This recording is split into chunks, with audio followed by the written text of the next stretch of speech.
अब करते वो लोग तो पूरी तालीम दे रहे हैं। मेरे बहनों से ये कहता हूँ, हमारे बच्चों की तालीम सबसे अहम होती है। वो सोचने वाला को लीडर तो केसीआर साहब। अरे कांग्रेस को हम बहुत उड़ाले, हमने भी डाला, हमारे वालिदैन भी डाले, पर क्या दिया? मैं यही पूछना चाहता हूँ हमारे बहनों से। हैदराबाद में फिसादात, निजामाबाद में फिसादात, केसीआर साहब आने के बाद 2014 से 24 तक देखिए एक भी कहीं धंधा फिसाद हुआ तो आप बता दीजिए, कहीं नहीं हुआ। केसीआर साहब ने पहले भी परेड ग्राउंड पर जो मीटिंग ली तेलंगाना हासिल होने के बाद उसमें पुलिस को बीजेपी का खौफ दिखाकर, आरएसएस का खौफ दिखाकर हमसे वोट लिया जाता था। तेलंगाना आने के बाद मैं आपको उनके डिक्लेरेशन और जो है साबिका हुकूमतों के कार्यक्रम पर मुख्तसर सा तज्जिया करते हुए आपको लेके चलूंगा। इस मुल्क में मुख्तलिफ रियासतों में मुसलमान चीफ में फारूक अब्दुल्ला हुए, उमर अब्दुल्ला हुए, महबूबा मुफ्ती हुए और जो है गुलाम नबी आजाद भी हुए। अल्लाह ताला ने उनको न कोई ऐसी सोच दी, न कोई ऐसी तौफीक दी कि केसीआर साहब के जैसी स्कीमों का आपको जो है फायदा पहुंचाया जा सके। आप लोग कई मर्तबा वोट दिए हैं, सिर्फ और सिर्फ सेंस ऑफ सिक्योरिटी, हमको तहफ़्फ़ुज़ के नाम पर बीजेपी का पुतला, भूत का पुतला सामने रखते थे और उस डर और खौफ के माने हमसे वोट हासिल कर लेते थे। कि अगर मुसलमानों से कांग्रेस पार्टी को हमदर्दी होती तो केसीआर साहब के वैसा टिमरीज स्कूल कायम क्यों नहीं करते?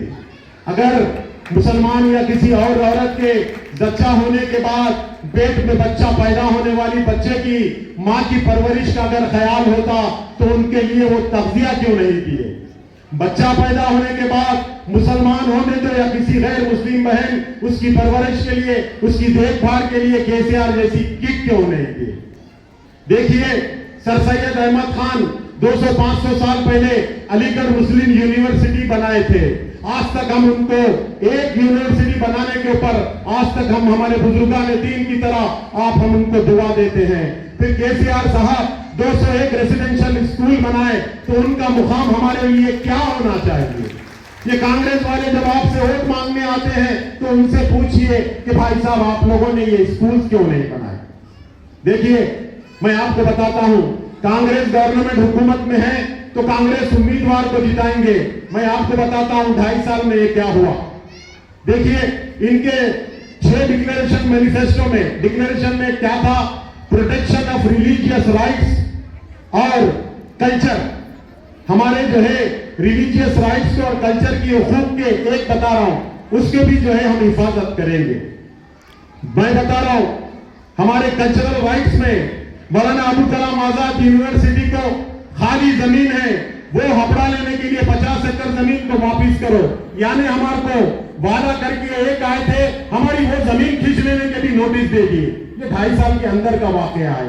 मदीना मुनव्वरा जाते वक्त एक ही हमारे खानदान के हादसे का शिकार होकर हमारे कई मुसलमान शहीद हो गए। हादसे का शिकार होकर मदीना मुनव्वरा में उनको एक्सग्रेशिया देने के नाम पर भी आज तक टाल मटोल किया जा रहा है। ये कैसी मोहब्बत है मुसलमानों की कांग्रेस से? वो लोग जो कांग्रेस की कैंपेनिंग कर रहे हैं, मैं उनसे सवाल करता हूं कि जेन्यूर के फसाद के बाद आदिलाबाद में वो एक्सग्रेशिया भी देने से आप लोग खासिर हो गए। बताइए भाई, किस बुनियाद पे आप लोग वोट मांगते हैं? अगर हम वो कौम है जिनको गांधी को हमने महात्मा बनाया, हमारे पास अंग्रेज जब हुकूमत से हमसे खींचे, मुसलमानों की हुक्मरानी थी। अंग्रेजों से लड़ने के लिए मुसलमानों के उलमा इकराम ने गांधी को महात्मा गांधी बना के मुल्क में फैला कर जद्दोजहद आजादी का महवर बनाकर भेजा था। वो कौम है हम लोग जो है चढ़ते सूरज की प्रेस्टीज करने वाले लोग नहीं है, हम गिरेबा पकड़कर सवाल करने वाले कौम है। ये लोग हमको सिर्फ इख्तियार की लालच देकर हमसे हमारा वोट हथियाने के चक्कर में है। अभी हमारे भाई बात कर रहे थे 50 से 90% से ज्यादा आबादी वाले एरियो में किस तरह से रिजर्वेशन रखा गया। आप लोग काफी मासूम हैं, रिजर्वेशन के नाम पर या कोई और नाम पर हम लोगों से हमारे वोट हथिया ले जाते हैं। ये नहीं कि आप जो है कामारेड्डी में हमारी एक बहन की अस्मत रेजी हुई, हमने अपने हुकूक के लिए साथियों को सजा दिलाने के लिए हमने एहतजाज किया तो 100 से ज्यादा मुसलमानों को एहतजाज करने के जुर्म में यही 2.5 साल की गवर्नमेंट में हमारे बच्चों पर मुकदमा दर्ज किया गया। मैं पूछता हूं केसीआर साहब की गवर्नमेंट में एक एमएलए राजा सिंह गुस्ताख रसूल के काम में गुस्ताख रसूल हुआ, उन्होंने अल्लाह के रसूल की शान में एक लफ्ज बोला।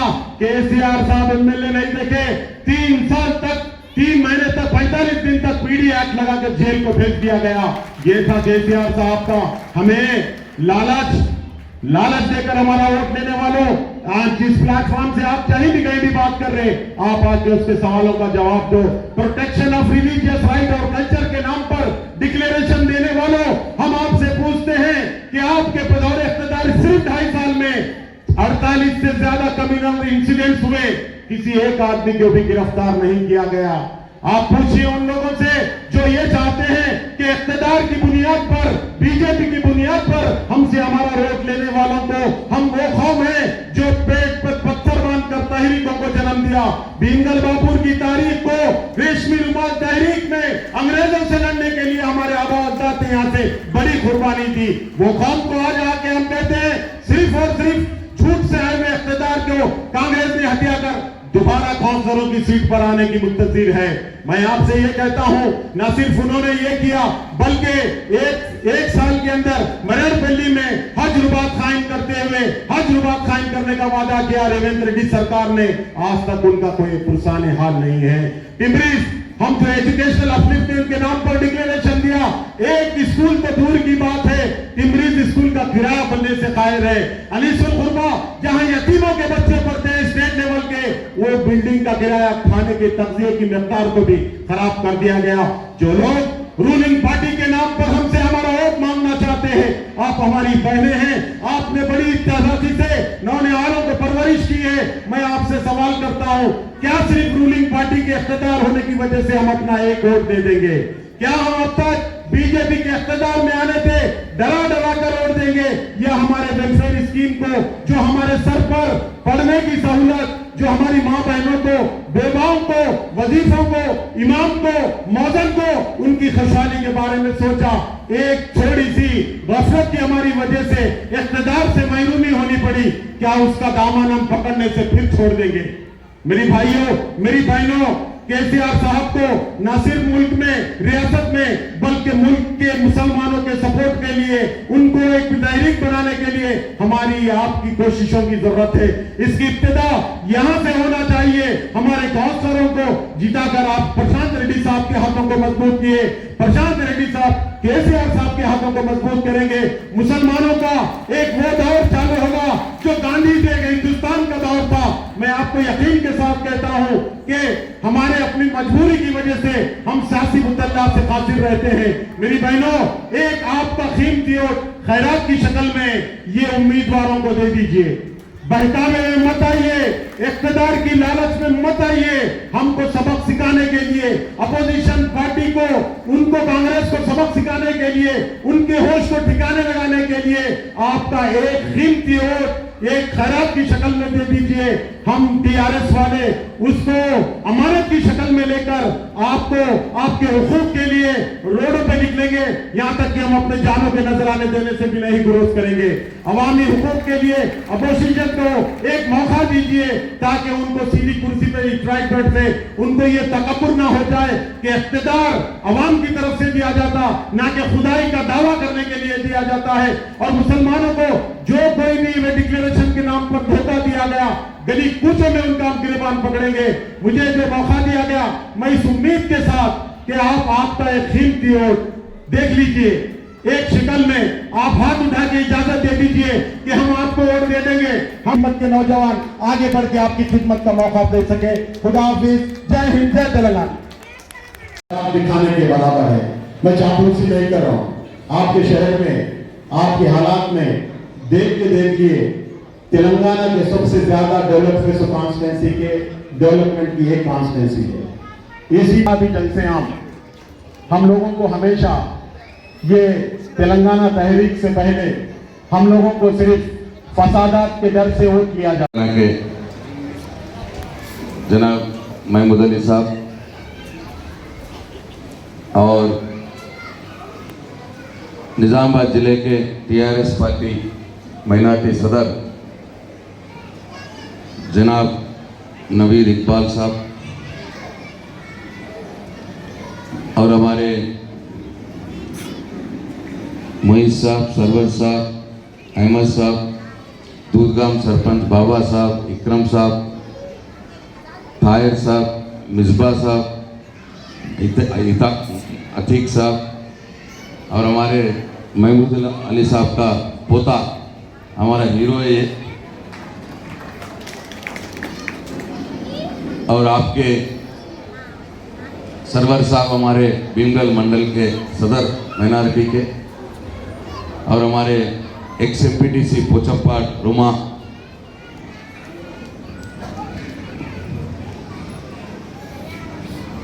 और आज म्यूनसिपालिटी में जो उम्मीदवार है आपके क्या हुआ?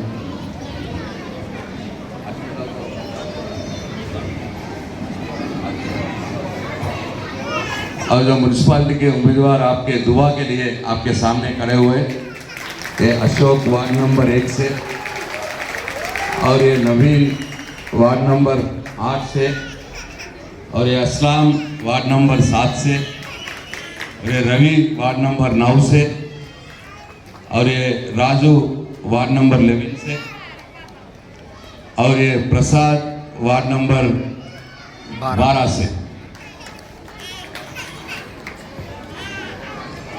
और हमारे भाई लोग हमारे पीआरएस के वर्कर्स जलसे में शामिल हुए सारे हमारे मुसलमान बहनों को और भाइयों को मेरा आदाब, मेरा सलाम।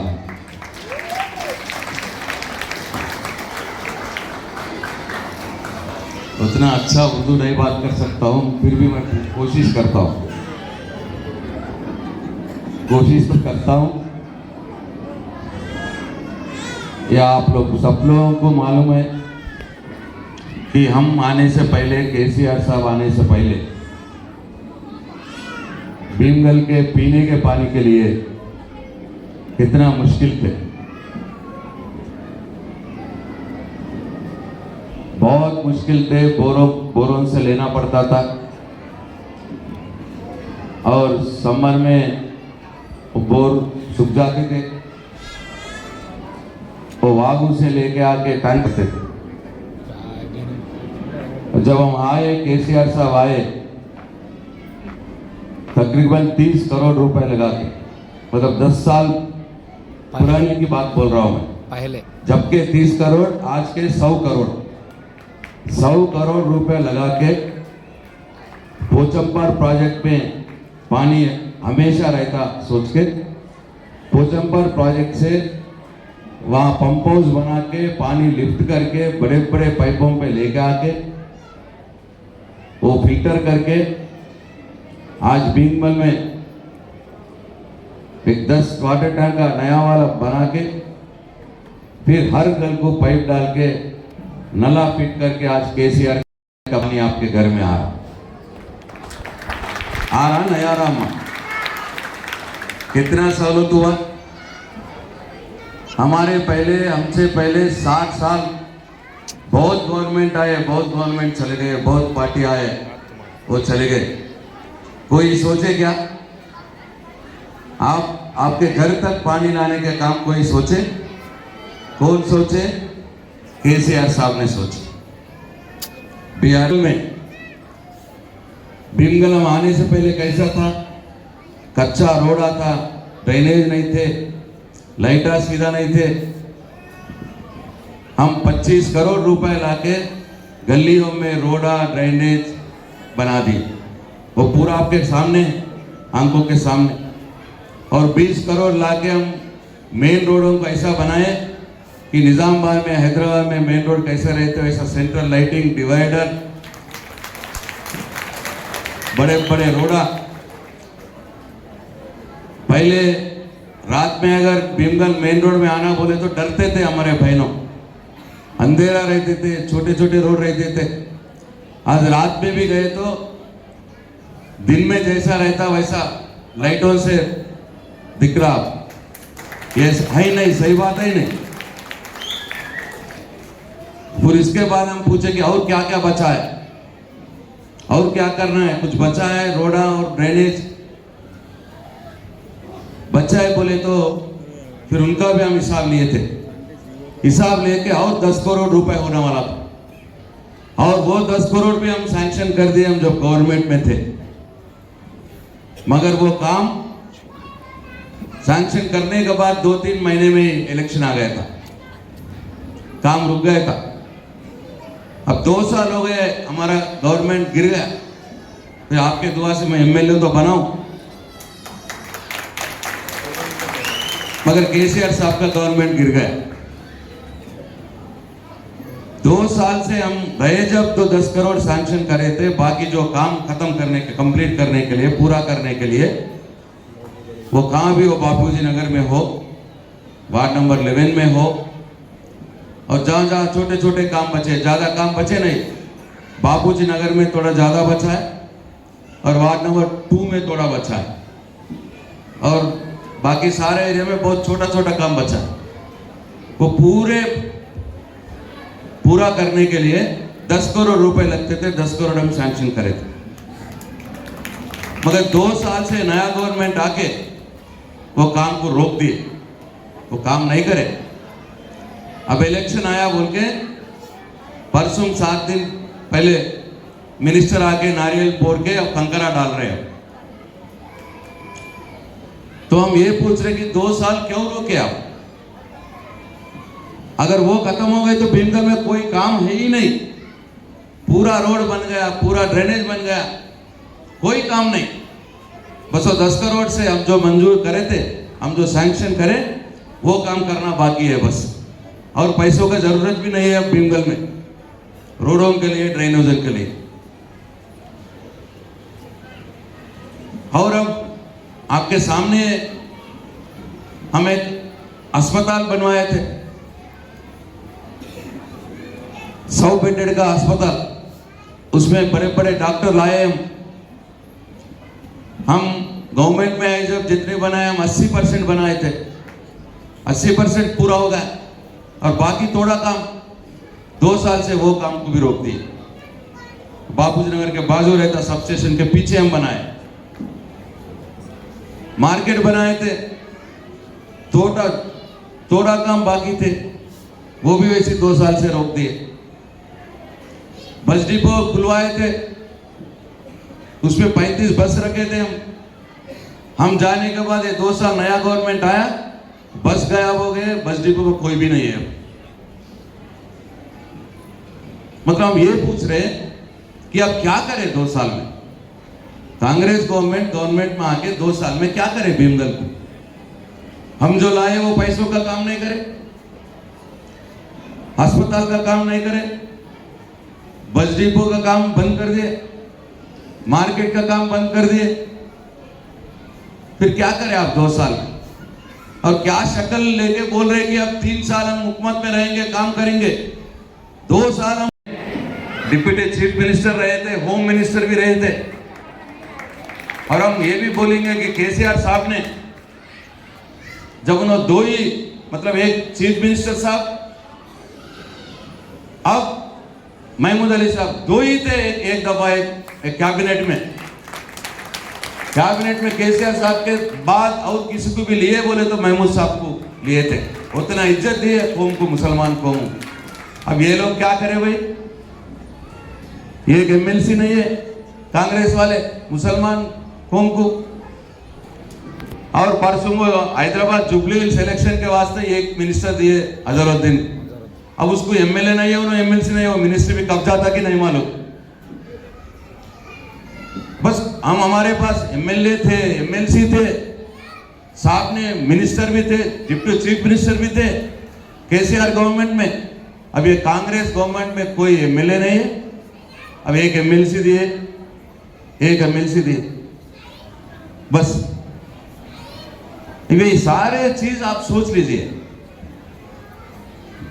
और ये काम खास तौर से जो वादा, जो झूठे वादा वो करके रेवंत रेड्डी जो है वोट लिए आपके, उसको सबक सिखाना है, उसको डर पैदा करना है उसके अंदर, उसको चिमटी लगाना है, तभी वो जो बोले वो करने के लिए कोशिश करेंगे 3 साल में। बस ये सोच लीजिए बहना, अब इससे अच्छा मौका अपने को नहीं मिलेगा। और म्युनिसिपालिटी में हम जो काम करें उसके रिटर्न गिफ्ट मांग रहे हैं। म्युनिसिपालिटी का हम बीआरएस को दे दो, म्युनिसिपालिटी में बीआरएस के आदमियों को जिताइए। हम वो जो रुक गए पूरा काम हम करके दिखाएंगे। ठीक है अम्मा, समझ में आए ना? खुदा हाफिज। ఇంత మంచి చెడ్డ చూడడానికి ఉంటుంది. అందుకే ప్రతి నెల మొదటి తారీఖు నాడు ప్రభుత్వ ఉద్యోగికి జీతం వచ్చినట్టుగా ప్రతి నెల మొదటి తారీఖు నాడు ఆడబిడ్డల ఖాతాలో 2500 రూపాయలు ప్రతి నెల ఆడబిడ్డల ఖాతాలో వేయాలని కాంగ్రెస్ పార్టీ నిర్ణయం తీసుకున్నది. कौन है वो बोले सो आदमी? रेवंत रेड्डी है, कांग्रेस पार्टी के। क्या बोला अम्मा वो? 2500 दे दूं बोले, 2500 हर महीना दे दूं बोले। उन्होंने कांग्रेस को वोट डाले तो उन्होंने सीएम बने तो 2500 दे दूं बोले। दिया क्या अम्मा? पड़ा क्या बैंक में? 2500 नया है ना? अगर वो 2500 डाले तो अपने को अब तक कितना आता था? 25 महीने में 62,000 रुपए आता था आज तक। और 62,000 रुपए दोगा कराना अपने को। और एक क्या बोला सुनिए,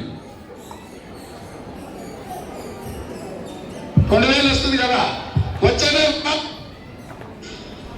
2000 వస్తుంది కదా, వచ్చేనే నీకు 4000 నీ ఖాతాలో పడతాయి. వచ్చేనే డిసెంబర్ 9 నాడు పెద్దగా 2000 కాదు, ఇందిరమ్మ రాజ్యం వచ్చి నీకు 4000 రూపాయలు పెన్షన్ వస్తుంది. ఎవరు నడుకునే పని లేదు. ఇంతమంది సీన్ చెప్పి నీ మనోడు వచ్చి నీ కాళ్ళు ఎత్తుతాడు, పెట్రోల్కు 500 1000 ఇవ్వమని. आया क्या? 2000 पेंशन 4000 बन गया? बना अम्मा?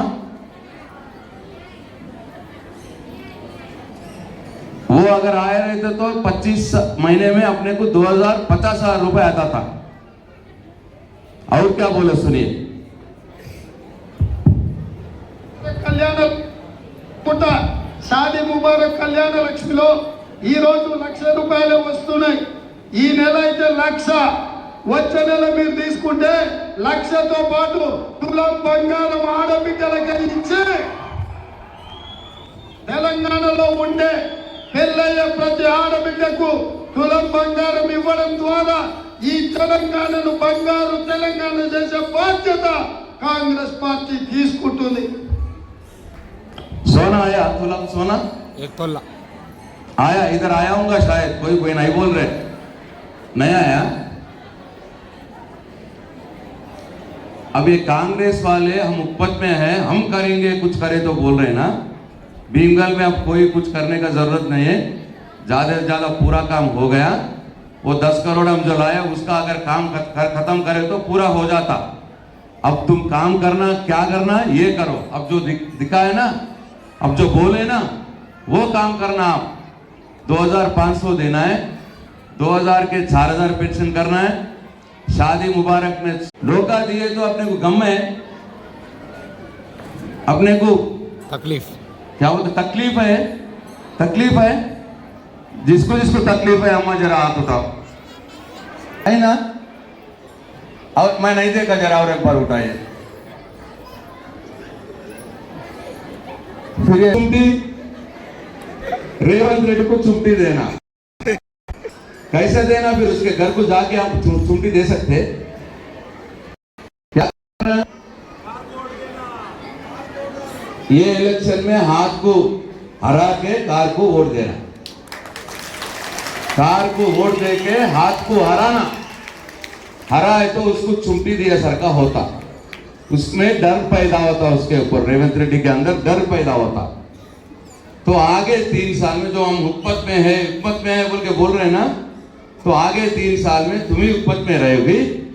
अगर ये इलेक्शन में उसको हराए ना तो उसको डर होके आगे 3 साल में ये करने का कोशिश करता हूं। ये बात है, समझ में आया अम्मा? समझ में आया ना? और उन्होंने क्या क्या निकाला मालूम? ये 3-4 बोले वो नहीं करा ना, एक भी नहीं करा। उन्होंने कुछ भी बोले नहीं करा। और जो केसीआर सब दे देते वो भी निकाल दिया। केसीआर साहब केसीआर किट देते थे ना, केसीआर किट। मालूम है केसीआर किट आपको? मालूम है ना माँ? कितना सहूलत थे हमको वो? 12,000 रुपए आते थे और एक सूटकेस में पूरे बच्चे के और माँ के सामान रख के घर तक गवर्नमेंट के सरकार के गाड़ी में छोड़ते थे। मतलब वो माँ जो प्रेग्नेंट है, वो प्रेगनेंसी के 3 महीने पहले और प्रेगनेंसी के 3 महीने बाद घर में ही रह के कुछ काम नहीं करना, क्योंकि काम करे तो उसका तबीयत खराब होती, बच्चे का पेट में ऐसे बच्चे का तबीयत खराब होती बोल के उन्हें घर में ही रहना। घर में रहे तो फिर नहीं निकल, खाना कैसा? गवर्नमेंट ही उसको देंगे बोल के 2,000 महीना 6 महीने दिए उन्हें, 12,000 रुपए दिए ना। अब वैसा स्कीम को इन्हों रेवंत रेड्डी निकाल दिया। वाकई केसीआर किट नहीं है। हम रह जाए बाबा अस्पताल में अगर आपको खर्चा हो गए, वो बिल साहब हमारे पास लेकर आए तो हम केसीआर साहब को पूछ के आपको 1 लाख रुपए खर्च हुए तो हम 40, 50, 60,000 रुपए दिलाते थे। हम आप वेलपुर आते थे हमारे पास। अब वो सीएम हमारे पे निकाल दिया इन्हों रेवंत रेड्डी। फिर इतना सारे, और वो रमजान का तोहफा निकाल दिया है। क्या रमजान का तोहफा? 2 रमजान हो गए ना, ईद को भी देते थे, रमजान को भी देते थे, वो पूरा निकाल दिया। अब इलेक्शन है बोल के परसों एक सारी भिजाया। अब इलेक्शन है बोल के, और अपने ऑटो वाले हैं, कितना तकलीफ है ऑटो वालों को। वो लोगों को 12,000 रुपए दे तो बोले सालाना ऑटो वालों को, पूरे ऑटो जो रहते वो लोग भी कुछ भी नहीं। ऐसा जो भी बोला वो नहीं करा, और जो केसीआर साहब करता था वो निकाल दे रहा गरीबों के लिए। फिर भी उसको ही डालेंगे हाथ को, वोट हाथ को ही डालेंगे क्या? अपने घर में अगर भाई साहब ने कुछ भी बोले तो आप समझाना उसको कि ये पूरा रेवंत रेड्डी जो भी बोले हाथ के निशान वाले, वो कुछ भी नहीं करे, और जो केसीआर साहब करते थे वो निकाल दिए। और हमने भीमगल में, चाहे वो शादी खाना हो, चाहे वो मदरसा हो, चाहे वो अंजुमन कमेटी के बिल्डिंग हो, कब्रिस्तान हो, ऐसे सारे चीजों के लिए हम सिर्फ भीमगल टाउन में क्या बोलते 72 को 72 हाँ 72 लाख रुपए दिए हम भीमगल मुसलमान भाइयों के लिए। महमूद साहब के हमारे कोऑपरेट करे थे हमको, जब माइनॉरिटी वेलफेयर मिनिस्टर थे साहब के हाथ में लिए थे, हाथ से लिए थे हम। 72 लाख रुपए दिए थे हम। ये 2 साल में ये लोग क्या दिए भाई? कांग्रेस वाले क्या दिए भाई 2 साल से? अब हम केसीआर साहब ने मुस्लिम माइनॉरिटी कौम के लिए माइनॉरिटी रेजिडेंशियल स्कूल खोले हैं हम, या भीमगल में ही खोले, यही ये रोड में 300 बच्चे पढ़ रहे अपने मुसलमान बच्चे उसमें। ये बालकोंडा में खोले हम गर्ल्स के लिए, यहाँ बच्चों के लिए और बच्चियों के लिए। यहाँ 350, वहां 350, 700 बच्चे मुसलमान बच्चे इंग्लिश मीडियम में पढ़ रहे हैं। अच्छा खाना, अच्छा कपड़े, किताबें देके एक बच्चे पे 1,25,000 रुपए खर्च करके केसीआर साहब ने पढ़ाए थे। ये सही नहीं है ना आपके आंखों के सामने? और भीमगल के हमारा बहनों के लिए 500 लोगों को शादी मुबारक के हम 1 लाख रुपए के चेक दिलवाए थे हमारे, जब 500 लोगों को। और हम ये जो अस्पताल में खर्च होते थे, बिल्स आते थे, वैसे खाली मुसलमान कौम में हम 9 साल में 2 करोड़ रुपए दिलाए हम मुसलमान कौम को, CMRF चेक्स 2 करोड़ रुपए दिलवाए, तकरीबन 300 लोगों को दिलवाए। 300 लोगों को 2 करोड़ रुपए CMRF चेक दिलवाया। ऐसे बहुत सारे चीज हम अब रेशन रहते थे, जब क्या रहते थे, इतना आदमी की 4 किलो रहते थे, तो 4-5 कुछ रेशन थे 4 लोगों को, हाँ वही 5 लोगों को 20 किलो, उससे ज्यादा नहीं। हम केसीआर साहब आने के बाद वो पाबंदी को निकाल दिया, जितना लोग रहे उतना लोगों को एक कुछ 6 किलो, अगर 10 लोग रहे 60 किलो भी ले जा सकते हैं। उससे पहले सिर्फ 20 किलो मिलते थे। ये सच नहीं है? अब ये सारे चीज रेड्डी साहब को चाहते हैं, जब भी कोई काम लेते हैं, कोई डिसीजन लेते हैं ना, प्रशांत रेड्डी साहब से जरूर मशवरा करते हैं।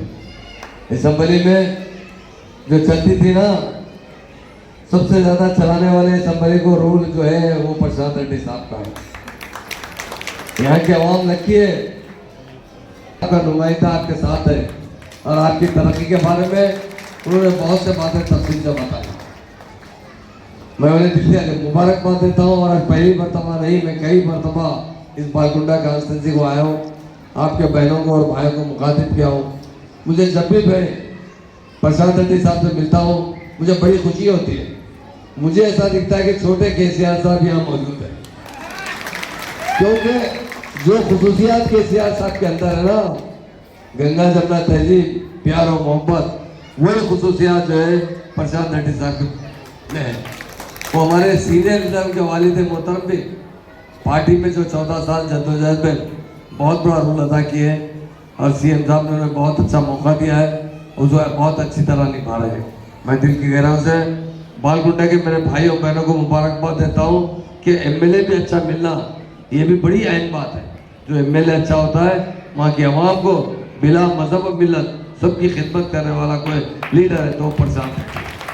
हमारे डिस्ट्रिक्ट निजामाबाद के डिस्ट्रिक्ट के माइनॉरिटी प्रेसिडेंट नवीद इकबाल साहब बड़े अच्छे मुखर्रिर हैं और हमारे मोहित भाई साहब, मोहित भाई जरा नाम बोलो इन लोगों को, मोहित भाई का तो बोल दिया सारा सारी बोल दो नाम बोलो तो चलो।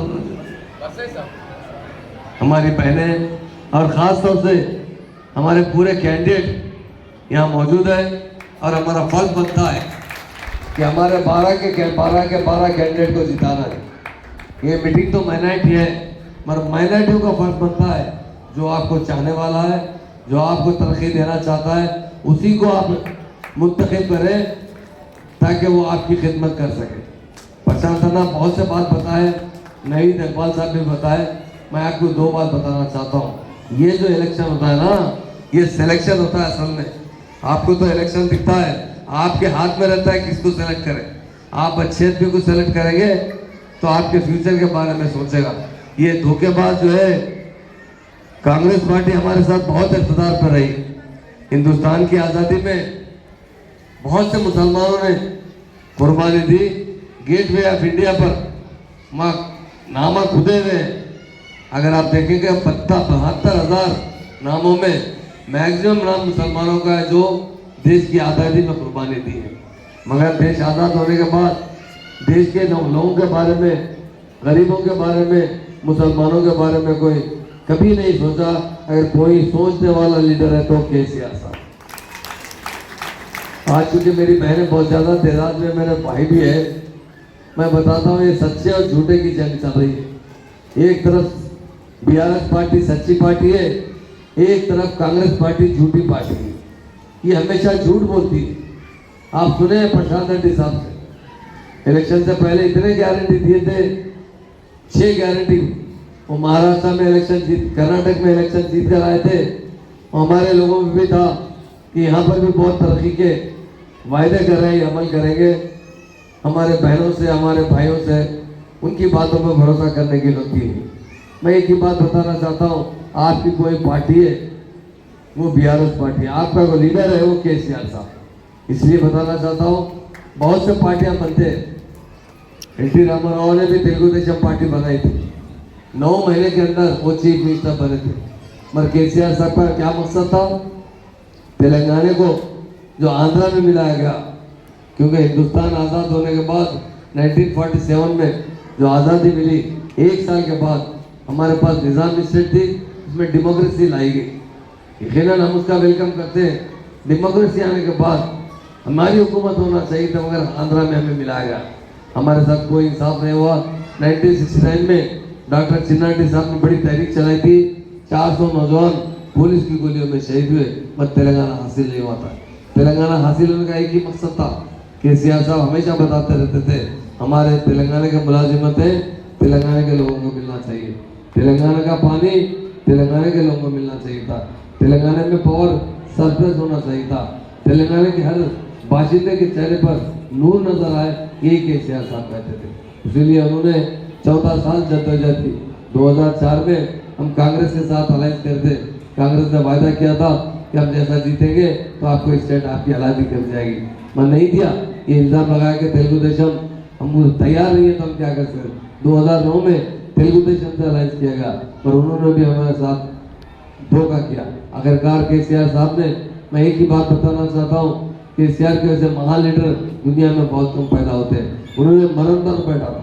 मेरी बहनें बहुत से, आपका बच्चा एक टाइम नहीं खाता है, 2 टाइम नहीं खाता है, तीसरा टाइम आता तो आप बुर्का पहन कर बच्चे को ढूंढने निकल जाते।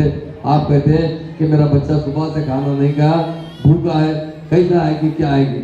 मगर हमारे महान महात्मा लीडर केसीआर साहब ने 11 दिन तक एक दाना नहीं खाया। जब 11 दिन हो रहे थे, सारे लोग उस वक्त प्रोफेसर जयशंकर साहब थे, विद्यासागर साहब थे, केसीआर साहब की फैमिली थे, सीनियर लीडर से हम जाके डॉक्टरों से मिले। डॉक्टर बोले कि केसीआर साहब ज़्यादा दिन के मेहमान नहीं है, 2-4-6 घंटे के अंदर या 1 आध दिन के अंदर उनका ब्रेन हेमरेज हो सकता है, उन्हें पैरालिसिस हो सकता है, उन्हें किडनी फेल हो सकते हैं, आप बर्फ तोड़ा दीजिए। हम सब जाकर केसीआर से गुजारिश किए, साहब आप बर्फ तोड़ दीजिए, फिर से हम मूवमेंट चलाएंगे। केसीआर साहब ने क्या कहा, मेरी जान गई तो परवाह नहीं, मुझे मेरा तेलंगाना चाहिए, मेरी आवाम को उनका हक चाहिए, ये उनका हक है तेलंगाना, उसके साथ मैं नाइंसाफी भी है, उन्हें इंसाफ दिलाने के लिए मैं अपनी जान भी पेश करना चाहता हूँ। मैं यही कहना चाहता हूँ मेरे भाइयों बहनों से, इतना बड़ा लीडर सब पावर के लिए पार्टी बनाते। केसीआर साहब तेलंगाना के लिए पार्टी बनाए थे।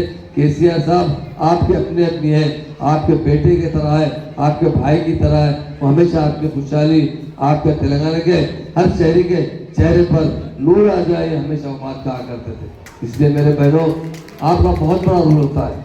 बहनें जब जिसका साथ देते हैं ना, यकीनन उसी की कामयाबी होती है। प्रशांत रेड्डी साहब बता दिए, कांग्रेस 1-2 साल नहीं की, हमारी स्टेट में 42 साल हुकूमत कर चुकी है कांग्रेस। आपसे 2-4 पूछना चाहता हूँ, 42 सालों में इन लोगों ने सिर्फ 10 रेजिडेंशियल स्कूल खोले थे, जहाँ पर मुस्लिम बच्चे पढ़ा करते थे। केसीआर साहब ने 2 साल में 1000 रेजिडेंशियल स्कूल का इजाफा किया। उसमें खास तौर से माइनॉरिटीज के लिए 204 रेजिडेंशियल स्कूल खोले गए, जिसके अंदर 1,40,000 बच्चियाँ और बच्चे तालीम हासिल करते थे। ये बात मैं पूछता हूँ मेरे पैरों से, कांग्रेस जब हिंदुस्तान आज़ाद हुआ 1947 में, जब क्यों नहीं सोचा, 48 में क्यों नहीं सोचा कि मुसलमानों को भी तालीम देना चाहिए था। केसीआर साहब ने एक दिन का सर्वे करवाया था। सर्वे में हमें पता चला था कि जो गरीब मुसलमान हैं, जो छोटे मोटे काम करते हैं, खेतों में मजदूरी करते हैं, होटलों में काम करते हैं, वो अपने बच्चों को पढ़ा नहीं रहे, फिर होटलों में काम लगा दे रहे। केसीआर साहब ने बहुत सोचने के बाद रेजिडेंशियल स्कूल का प्लान किया, साथ ही साथ हर कौम के लिए। ऐसा नहीं कि सिर्फ मुसलमान, जितने लोग तेलंगाना के अंदर गरीब हैं, उन लोगों के लिए 1000 से ज़्यादा रेजिडेंशियल स्कूल खोले। उसमें माइनॉरिटीज़ के लिए 204 रेजिडेंशियल खोले।